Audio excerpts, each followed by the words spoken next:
আমি দু চোখে একটু দেখে আসতে পেরেছি, এটা আমার সান্ত্বনা। সাবেক প্রধানমন্ত্রী, বিএনপি চেয়ারপারসন,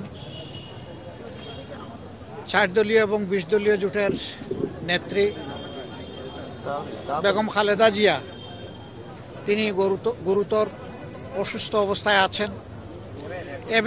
এর আগেও তিনি এসেছেন বহুবার, কিন্তু এবারকার মতো এত সংকটজনক পরিস্থিতি এর আগে তৈরি হয়নি। আমি ধৈর্য ধরছিলাম, দোয়া করছিলাম বাইরে থেকে, এবং ধারণা ছিল যে এখানে এসে ডিস্টার্ব না করি।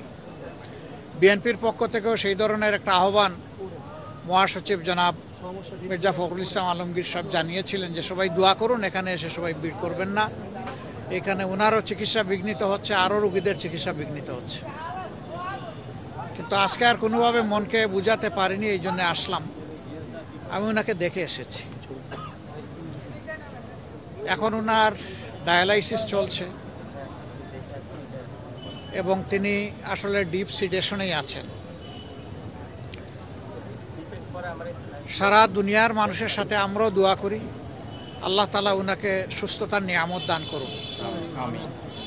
তিনি সুস্থ হয়ে আবার ফিরে আসেন এবং জাতির খেদমতে বাকি জিন্দগিটা উনি যাতে কাটাতে পারেন, সেই দোয়া করি। সুস্থতাও আল্লাহর নিয়ামত, অসুস্থতাও আল্লাহর নিয়ামত।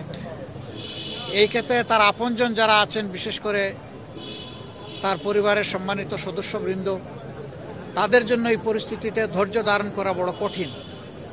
আমরা আল্লাহ তাআলার দরবারে দোয়া করি তারা যেন ধৈর্যের সাথে এই পরিস্থিতি মোকাবেলা করতে পারেন এবং আল্লাহর উপর তারাও যেন পূর্ণ ভরসা করতে পারেন। আল্লাহ তাআলার হাতে সব কিছুই আছে। আল্লাহ তাআলা জীবিতকে ধরে নিয়ে যেতে পারেন, আবার মরার মধ্যেও জান দিতে পারেন। উনি এখনও যেহেতু আলহামদুলিল্লাহ সারভাইভ করছেন, আমরা আশা রাখি, আমরা দোয়া করি উনি সুস্থ হয়ে উঠবেন ইনশাআল্লাহ। আপনারাও সবাই দোয়া করবেন। আর এখানে হসপিটালের যে ডিসিপ্লিন, এটার ক্ষেত্রে আমাদের কারোই ব্রেক করা উচিত না। আমি মাত্র 1.5 মিনিট সময় সেখানে দাঁড়িয়েছি।